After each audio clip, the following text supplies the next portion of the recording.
Sit down, because what I'm about to tell you isn't theory. It's the aftermath. They sent their best, their sharpest, their most dangerous psychological weapon into the fortress of your mind. And he came back broken. Not injured, not tired, but fundamentally shattered in a way that can't be fixed with therapy or time or distance. The man who could crack anyone, who could slip into consciousness like smoke through cracks, who made careers out of extracting secrets from sealed vaults, walked into your mental landscape and his gift died. Not faded, not weakened, died. Permanently, violently, irreversibly dead inside the architecture of your thoughts. Before we go further, quick one, for the ones still scrolling instead of moving everything in the store, is 40% off right now. Books, planners, every tool built for the version of you this script is talking about. Link is in the description. Coupon code is in the description too. And once it's gone, it's gone. So handle that before you forget, like you always do. Let me paint the picture they don't want you to see. For months, maybe years, they watched you move through the world with something they couldn't name. Something that made their skin crawl with a mixture of fascination and terror. You weren't louder than others, you weren't performing or proving or demanding attention, but you had this weight, this gravitational pull that bent reality around you in ways that made no scientific sense. They needed to know what you were hiding, what dark machinery powered your composure, what terrible secrets lived behind eyes that seemed to see through their performances like transparent scripts. So they did what powerful, frightened people always do when they encounter something beyond their control. They weaponized curiosity, dressed it up as concern, and sent in the specialist. Not a regular therapist, not some corporate psychologist with a clipboard and rehearsed empathy, but the real thing, the nightmare, the one they whisper about in intelligence circles and executive boardrooms. A genuine telepath, a consciousness invader, someone who'd mapped the minds of terrorists, CEOs, cult leaders, and sociopaths with the casual efficiency of a cartographer charting familiar territory. They briefed him like he was entering a war zone. They showed him your photos, your patterns, your social media, your purchase history, every digital fingerprint you'd ever left in the world. They built psychological profiles, probability matrices, vulnerability maps, everything designed to give him an advantage before he even made contact. And he smiled that cold, professional smile and said what he always said: "I'll have a full report in 72 hours. Because that's all it ever took, 72 hours to crack anyone, to find the fractures, to extract the core, and leave the shell standing, unaware it had been hollowed out. But you were never going to be a 72-hour job. You were the equation that doesn't solve, the pattern that breaks mathematics, the mind that looks back when you look into it, and suddenly the observer becomes the observed, and everything inverts in a way that feels like falling upward. They didn't know that yet. But they were about to learn it in a way that would change the entire architecture of their understanding about what human consciousness can actually be when it refuses every single framework they've ever used to contain it. He made contact on a Tuesday morning, because Tuesdays are when people's defenses are lowest. Not Monday when they're armored up for the week, not Friday when they're already escaping into the weekend, but Tuesday when the grind has settled in and the mind is slightly numb, slightly open, slightly vulnerable to infiltration. He engineered a casual encounter, the kind that feels accidental but is choreographed down to the millisecond, and he deployed the full arsenal of his training, the warm smile, the disarming humor, the questions that feel like conversation but are actually keys, testing locks. And you responded exactly as anyone would respond to a friendly stranger.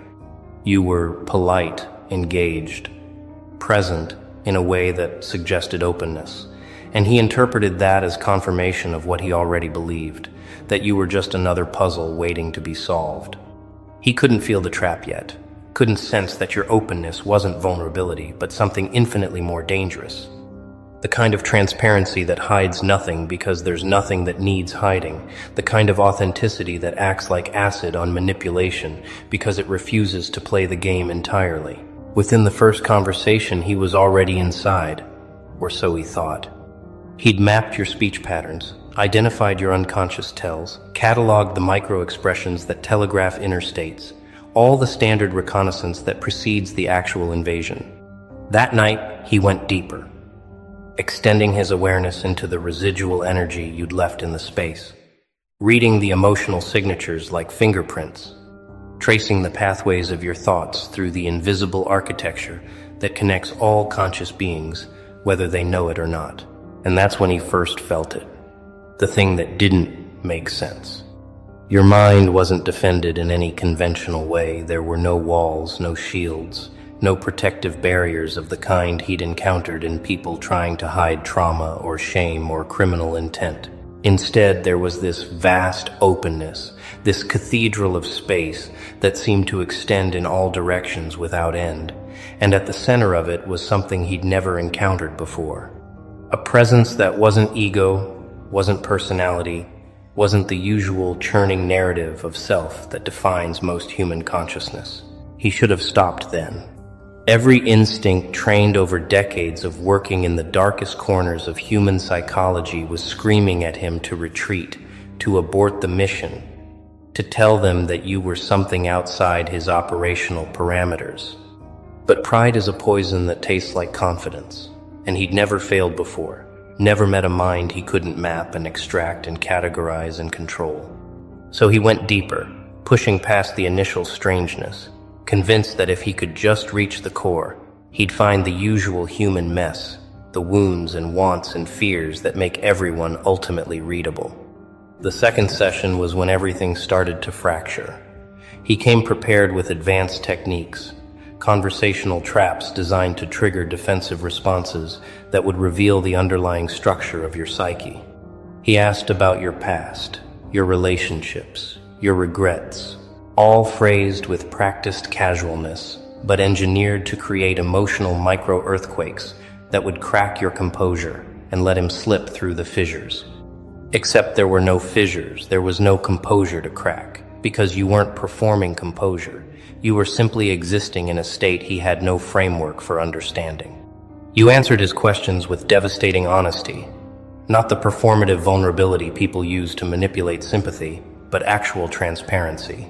The kind that doesn't calculate or curate or protect itself from judgment. You spoke about pain without needing him to fix it, about mistakes without needing him to absolve you, about uncertainty without needing him to provide answers.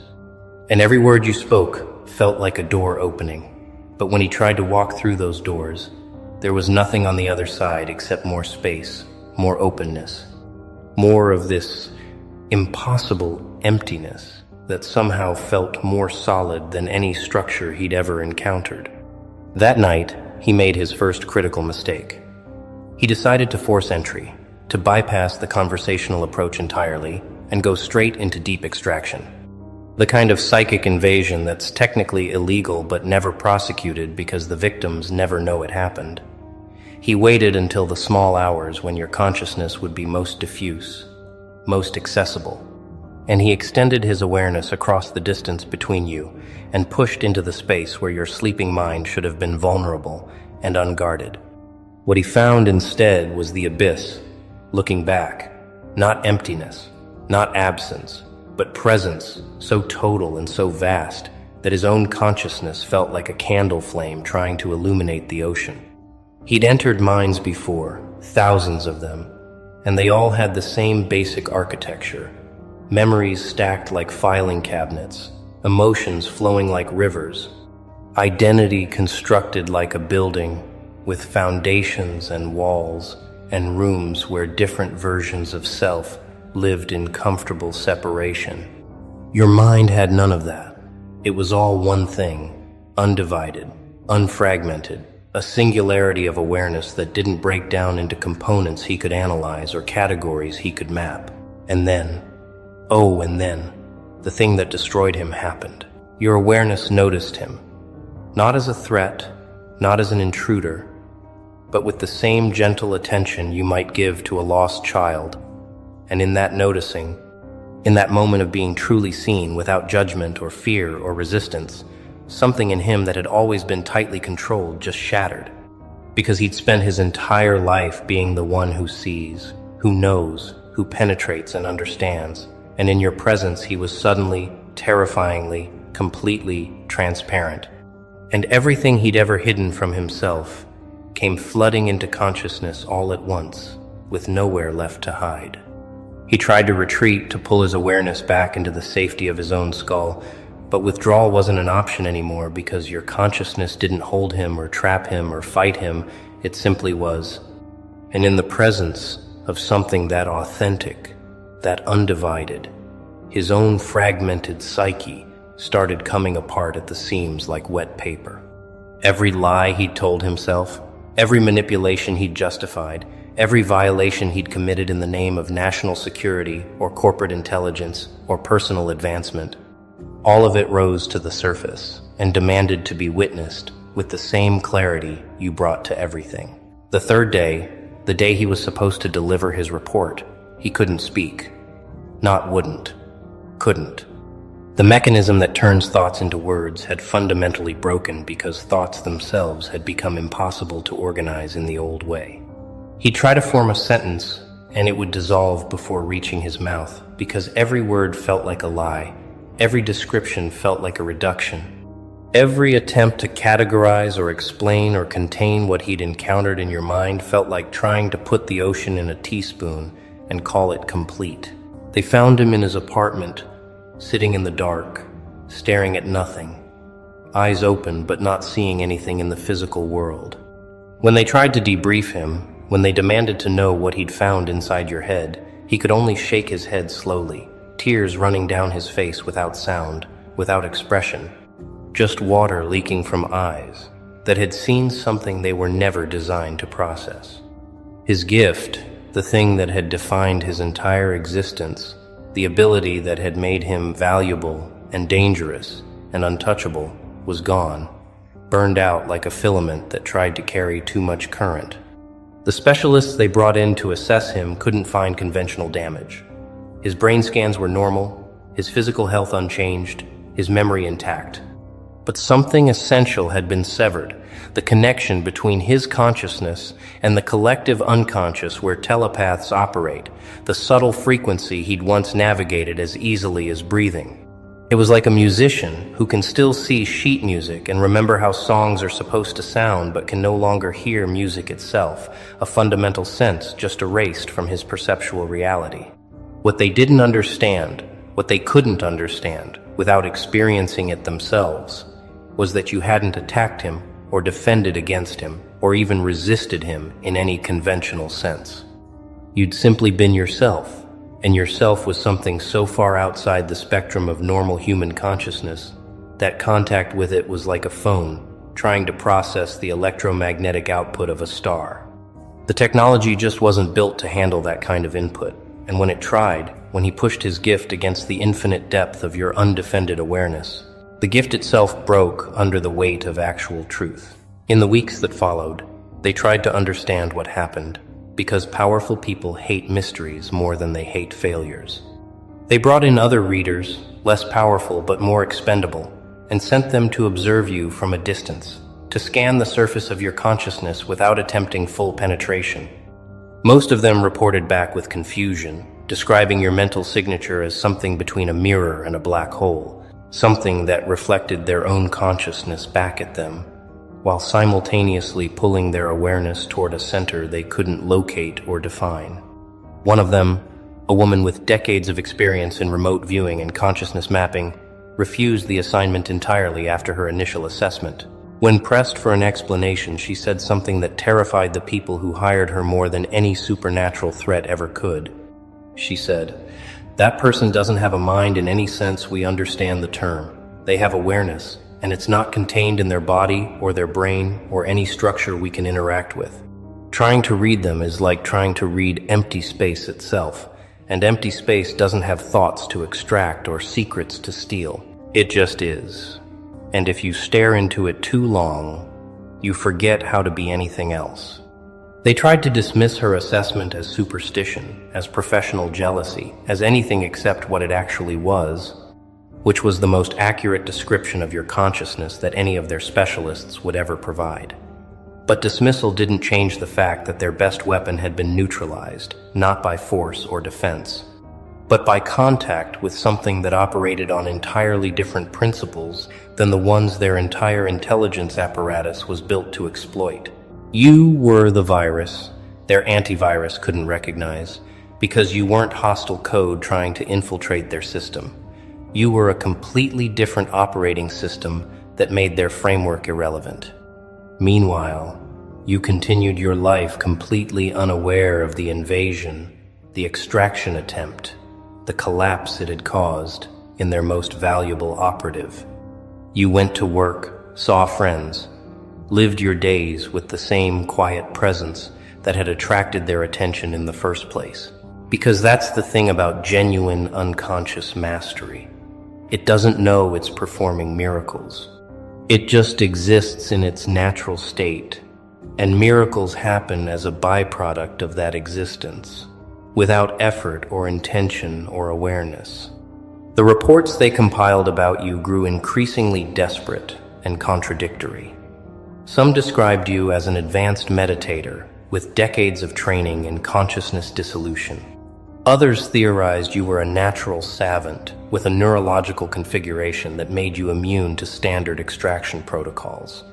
A few whispered darker theories, suggesting you were something post-human, an evolutionary leap, or a different species, wearing human skin, operating among normal people without revealing the fundamental difference in your basic architecture.